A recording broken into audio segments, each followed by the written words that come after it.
പ്പെട്ടു. അങ്ങനെ സങ്കടപ്പെട്ടു. മാതാവിനോട് ഞാൻ പിണങ്ങിയിരുന്ന് കഴിഞ്ഞപ്പോഴത്തേനും 2 ദിവസം കഴിഞ്ഞപ്പോഴത്തേനും ഞാൻ അവിടെ മുഴുവനും വീട് മുഴുവൻ അരിച്ചു പെറുക്കിയതാണ്. ഒരു രീതിയിലും അവിടെ ഒന്നുമില്ല.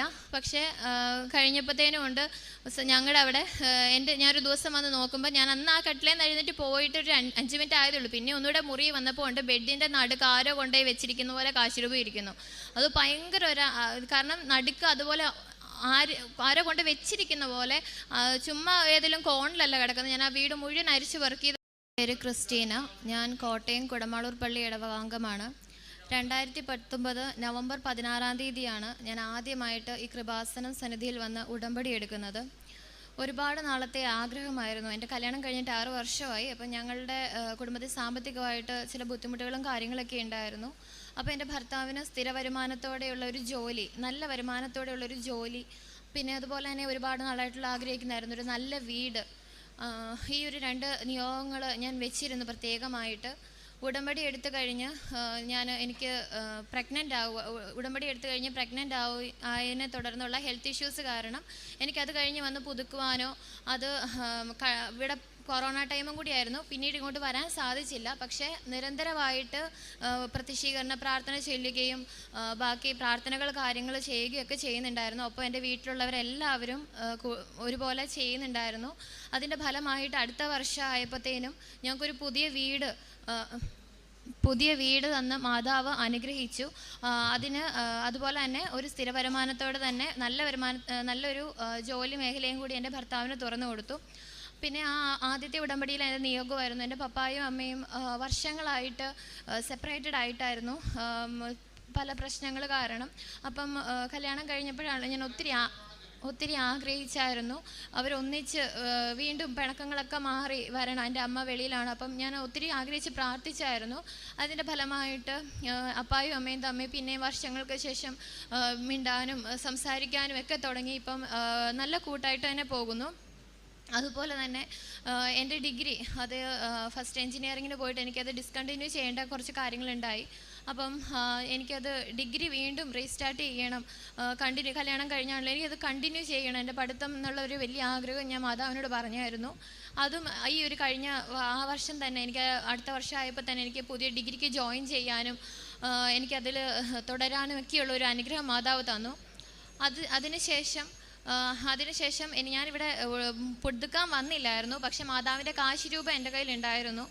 ഞാൻ അത് കഴിഞ്ഞ് വീണ്ടും എൻ്റെ 3ാമത്തെ കുഞ്ഞിനെ പ്രഗ്നൻ്റ് ആയിരുന്ന സമയത്ത് വീണ്ടും പപ്പ വന്ന് ഇവിടെ ഉടമ്പടി കുറച്ച് കടബാധ്യതയും കാര്യങ്ങളൊക്കെ ഉണ്ടായിരുന്നു. അപ്പോൾ പപ്പ വന്ന് ഹസ്ബൻഡിൻ്റെ പപ്പ വന്ന് ഇവിടെ ഉടമ്പടി എടുത്തു.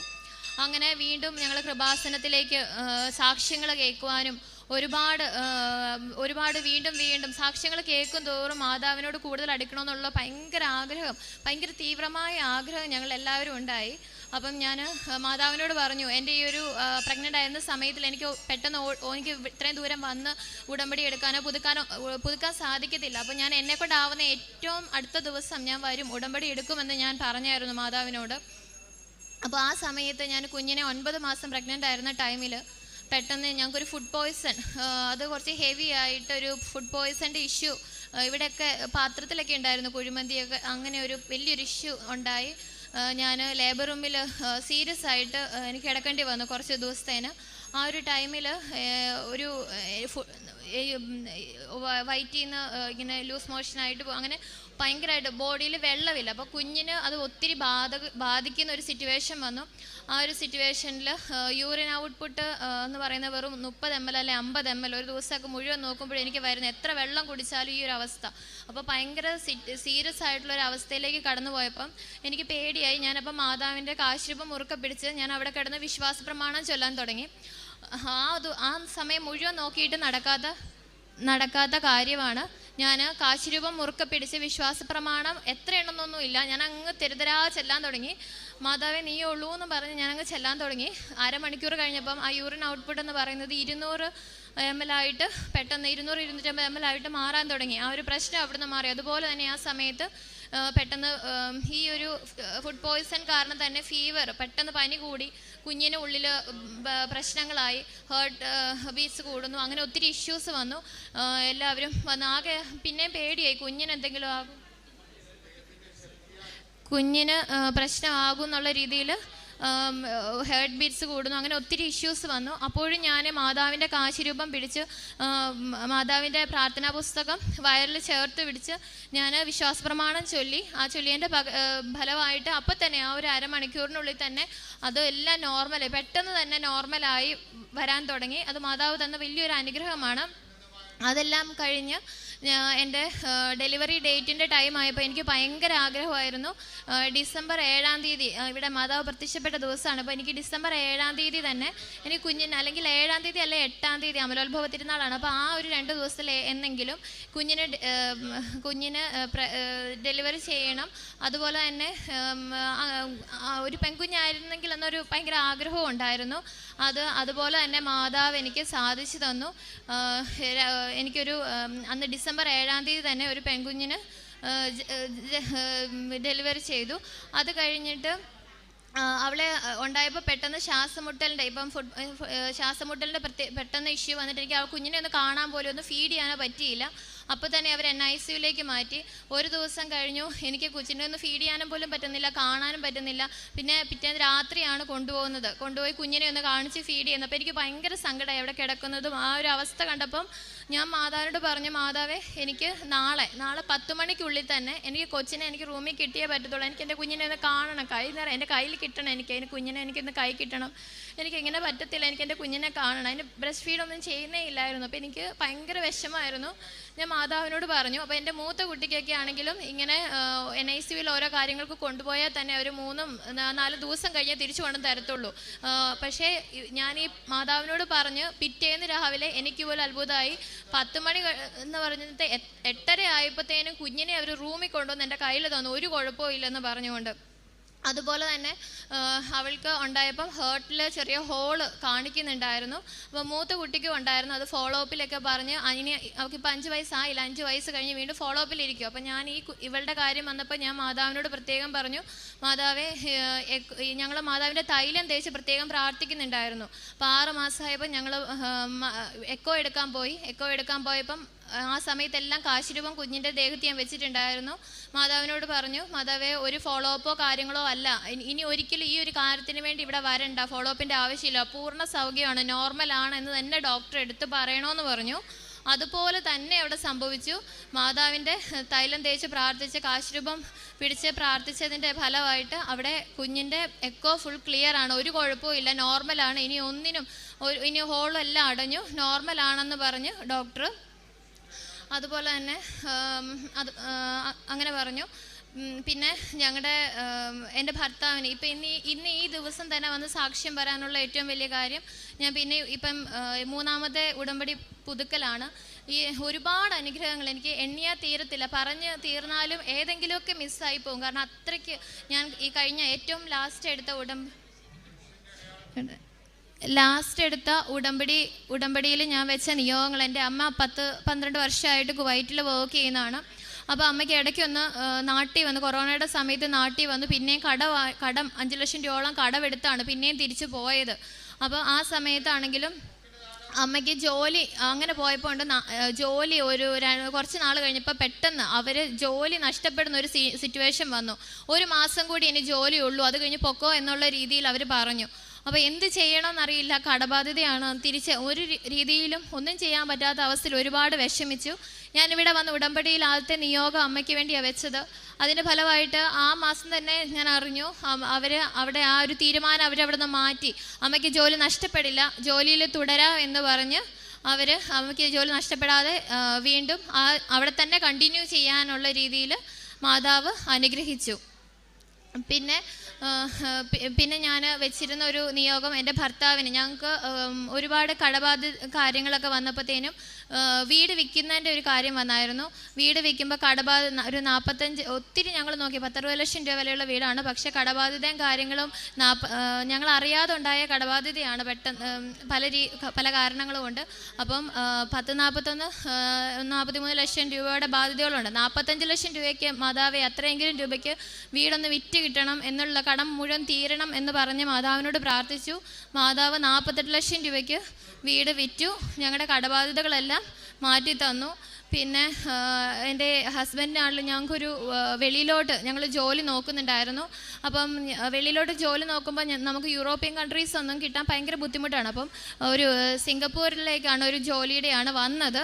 അങ്ങനെ എവിടെയെങ്കിലും എന്നുള്ള രീതിയിൽ ഞങ്ങൾ സിംഗപ്പൂരിൽ നിന്ന് പറഞ്ഞ് ഞങ്ങൾ എടുത്തു. പക്ഷേ ഞാനിവിടെ വന്ന് ഉടമ്പടിയിൽ പുതുക്കിയപ്പോൾ നിയോഗം വെച്ച് പ്രാർത്ഥിച്ചു, മാതാവേ എനിക്ക് ഓസ്ട്രേലിയ എന്ന് പറയുന്നൊരു ആ ഒരു ഇതിലേക്ക് വേണം, യൂറോപ്യൻ കൺട്രി വേണം എന്നുള്ളൊരു ആഗ്രഹം മാതാവിനോട് പറഞ്ഞു, പ്രത്യേകം പ്രാർത്ഥിച്ചു. ഞാൻ എൻ്റെ ഹസ്ബൻഡിനോട് പറഞ്ഞൊന്നുമില്ല. പക്ഷേ ഒരാഴ്ച കഴിഞ്ഞപ്പം അവരുടെ അവർ തന്നെ ഇങ്ങോട്ട് പറഞ്ഞു, സിംഗപ്പൂരിലെ അത് ഇനി ഉടനെ ഒന്നും ഉണ്ടാവില്ല, കുറച്ച് ഡിലേ ഉണ്ട്, ഓസ്ട്രേലിയയിലേക്ക് പുതിയ ഒരെണ്ണം വന്നിട്ടുണ്ട്, അതിലേക്ക് വേണമെങ്കിൽ നോക്കാമെന്ന് പറഞ്ഞു. അങ്ങനെ ഓസ്ട്രേലിയയിലേക്ക് തന്നെ ഞാൻ ആഗ്രഹിച്ചിടത്ത് തന്നെ മാതാവ് ഹസ്ബൻഡിന് ജോലി കൊടുത്തു. അത് കഴിഞ്ഞാണെങ്കിലും ആ ഒരു ടൈമിൽ മാതാവ് എല്ലാം നടത്തി തരുമെങ്കിലും ഒരുപാട് പരീക്ഷണങ്ങൾ കാര്യങ്ങൾ ഈ ഒരു സമയത്ത് കടന്നു പോകുന്നുണ്ട്. ഒരുപാട് പേടിക്കാറുണ്ട് ചില സമയത്ത്. പക്ഷെ എപ്പോഴൊക്കെ നമ്മൾ മാതാവിനെ ഉറച്ച് വിശ്വസിച്ച് ഈശോയും വിശ്വസിച്ച് മുമ്പോട്ട് പോയിട്ടുണ്ടോ അവിടെയൊക്കെ ഭയങ്കരമായിട്ട് നമ്മളെ കരുതുന്ന ഒരു അനുഭവം ഉണ്ടായിട്ടുണ്ട് ജീവിതത്തിൽ. പിന്നെ അതുപോലെ തന്നെ അങ്ങനെ ജോലി കിട്ടി. അപ്പം അതിൻ്റെ ഒപ്പം എനിക്ക് വേണ്ടി ഒരു നിയോഗം വെച്ചായിരുന്നു. എനിക്ക് ഒരു ജോലി വേണം എന്നുള്ളൊരു ആഗ്രഹം ഞാൻ മാതാവിനോട് ഉടമ്പടിയിൽ വെച്ചിട്ടില്ല. പക്ഷേ ഞാൻ ഉടമ്പടിയിൽ വെക്കാത്ത നിയോഗങ്ങൾ പോലും എനിക്ക് വേണ്ടത് എന്തെന്ന് അറിഞ്ഞ് എൻ്റെ അമ്മ എനിക്ക് ചെയ്തു തരുന്നുണ്ട്. അതുകൊണ്ട് ഞാൻ ഉടമ്പടിയിൽ വെച്ചില്ല, ഞാൻ പേഴ്സണലായിട്ട് ആഗ്രഹിച്ചിരുന്നില്ല. പക്ഷേ എനിക്ക് ഒരുപാട് ആവശ്യമുള്ള ഒന്നായിരുന്നു എനിക്കൊരു ജോലി എന്നുള്ളത്. അതെനിക്ക് എൻ്റെ മാതാവ് സാധിച്ചു തന്നു. ഇങ്ങോട്ട് തന്നെ ഒരു ജോലി ഓഫർ വരികയും അത് ഇൻ്റർവ്യൂ അറ്റൻഡ് ചെയ്യാൻ പോയി. പക്ഷേ ഞാൻ ഒട്ടും വിചാരിച്ചില്ല, എന്നേക്കാളും ക്വാളിഫിക്കേഷനിലും ഒത്തിരി എക്സ്പീരിയൻസിലും അതുപോലെ തന്നെ ഒത്തിരി ആൾക്കാർ പങ്കെടുത്തൊരു ഇൻ്റർവ്യൂ ആയിരുന്നു. ഞാൻ ആഗ്രഹിച്ച മാതാവിനോട് കിട്ടില്ല, എൻ്റെ ഒരു കഴിവുകൊണ്ടും എനിക്ക് കിട്ടില്ലെന്ന് എനിക്ക് ഉറപ്പാണ്. ഞാൻ മാതാവിനോട് പറഞ്ഞു, ഞാൻ മാതാവിനോട് ആവശ്യപ്പെട്ട പൊസിഷനിൽ ആവശ്യപ്പെട്ട സാലറിയിൽ കൂടുതലായിട്ട് തന്നെ മാതാവ് എനിക്ക് ജോലി തന്ന് എന്നെ അനുഗ്രഹിച്ചു. അത് ഈ 2 സാക്ഷ്യങ്ങൾ ഞാൻ ഇന്നിവിടെ വന്ന് പറഞ്ഞോളാം. എൻ്റെ ഹസ്ബൻഡ് ഈ ശനിയാഴ്ച പോവുകയാണ് ഓസ്ട്രേലിയയിലേക്ക്. അപ്പം അതിനു മുമ്പ് ഞാൻ ഇവിടെ വന്ന് സാക്ഷ്യപ്പെടുത്തിക്കൊള്ളാൻ നേർന്നിരുന്നു. അതിൻ്റെ ഭാഗമായിട്ടാണ് ഇന്ന് തന്നെ ഞാൻ ഇവിടെ വന്ന് സാക്ഷ്യം പറഞ്ഞത്. പിന്നെ ഒരു കാര്യം കൂടി പറയാനുണ്ട്. ഓരോ പ്രാവശ്യവും നമുക്ക് ഭയങ്കരമായിട്ട് ഫീൽ ചെയ്യും. മാതാവിൻ്റെ കാശുരൂപം കയ്യിൽ പിടിച്ച് അല്ലെങ്കിൽ നമുക്ക് ഓരോ നിമിഷവും അമ്മ മാതാവിനെ നമ്മുടെ സ്വന്തം അമ്മയെപ്പോലെ തന്നെ നമുക്ക് ഫീൽ ചെയ്യും ഭയങ്കരമായിട്ട്. എനിക്ക് ഉടമ്പടിയിലെ പ്രാർത്ഥനകൾ കാര്യങ്ങൾ കറക്റ്റായിട്ട് ചെല്ലാൻ പറ്റാത്ത ഒരു ഇത് വന്ന്. അപ്പം എൻ്റെ ആദ്യം ഒരു പ്രാവശ്യം കാശുരൂപം നഷ്ടപ്പെട്ടതാണ്. അപ്പം നഷ്ടപ്പെട്ട് കഴിഞ്ഞ് രണ്ടാമത് എനിക്ക് കിട്ടിയ കാശുരൂപമാണ്. അപ്പോൾ ഞാൻ മാതാവ് എനിക്കത് പിടിച്ച് നടന്ന സാക്ഷ്യങ്ങൾ കേട്ട് ഞാൻ എൻ്റെ മാലയിൽ ഇട്ടതാണ്. അപ്പോൾ എനിക്കത് എങ്ങനെയോ ഒരു പ്രാവശ്യം എൻ്റെ കയ്യിൽ നഷ്ടപ്പെട്ടു. അപ്പോൾ എനിക്കത് ഭയങ്കര സങ്കടമായി. ഇതിപ്പോൾ 2ാമത്തെ പ്രാവശ്യം എൻ്റെ കാശുരൂപം എനിക്ക് നഷ്ടപ്പെടുന്നത്.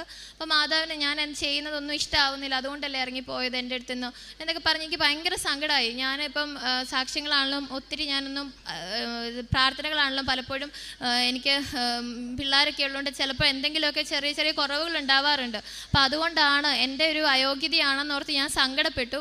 അങ്ങനെ സങ്കടപ്പെട്ടു മാതാവിനോട് ഞാൻ പിണങ്ങിയിരുന്ന് കഴിഞ്ഞപ്പോഴത്തേനും 2 ദിവസം കഴിഞ്ഞപ്പോഴത്തേനും ഞാൻ അവിടെ വീട് മുഴുവൻ അരിച്ച് വർക്ക് ചെയ്താണ്. ഒരു രീതിയിലും അവിടെ ഒന്നുമില്ല. പക്ഷേ കഴിഞ്ഞപ്പോഴത്തേനും ഉണ്ട് ഞങ്ങളുടെ അവിടെ ഞാനൊരു ദിവസം വന്ന് നോക്കുമ്പോൾ ഞാൻ അന്ന് ആ കട്ടിലേന്ന് എഴുന്നേറ്റ് പോയിട്ട് ഒരു 5 മിനിറ്റ് ആയതേ ഉള്ളൂ. പിന്നെ ഒന്നുകൂടെ മുറി വന്നപ്പോൾ ഉണ്ട് ബെഡിൻ്റെ നടുക്ക് ആരോ കൊണ്ടുപോയി വെച്ചിരിക്കുന്ന പോലെ കാശുരൂപം ഇരിക്കുന്നു. അത് ഭയങ്കര കാരണം നടുക്ക് അതുപോലെ ആരോ കൊണ്ട് വെച്ചിരിക്കുന്ന പോലെ, ചുമ്മാ ഏതെങ്കിലും കോണിലല്ല കിടക്കുന്നത്. ഞാൻ ആ വീട് മുഴുവൻ അരിച്ച് വർക്ക് ചെയ്തായിരുന്നു. പക്ഷേ അതുപോലെ എനിക്ക് ആ കാശുരൂപം അവിടെ ഇരുന്ന് കിട്ടി. അത് ഭയങ്കര ഒരു അനുഗ്രഹമായിരുന്നു.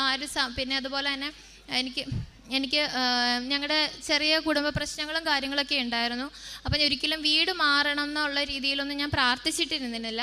പക്ഷേ ഞാനും ഭർത്താവുമായിട്ട് കുറച്ച് പരസ്പരം സമാധാനത്തിലും സ്നേഹത്തിലും പോകണം എന്നുള്ളൊരു ഭയങ്കര ആഗ്രഹിച്ച് ഞാൻ മാതാവിനോട് പ്രാർത്ഥിച്ചായിരുന്നു.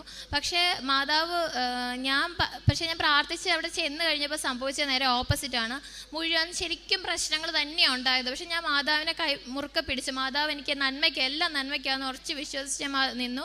അപ്പോൾ സംഭവിച്ചത് എന്താണെന്ന് വെച്ച് കഴിഞ്ഞാൽ ശരിക്കും പ്രശ്നങ്ങൾ നടന്നു. അതിൻ്റെ അവസാന തീരുമാനം ഉണ്ടായത് ഞങ്ങൾ മാറി താമസിക്കാന്നുള്ള രീതിയിൽ കാര്യങ്ങൾ വന്നു.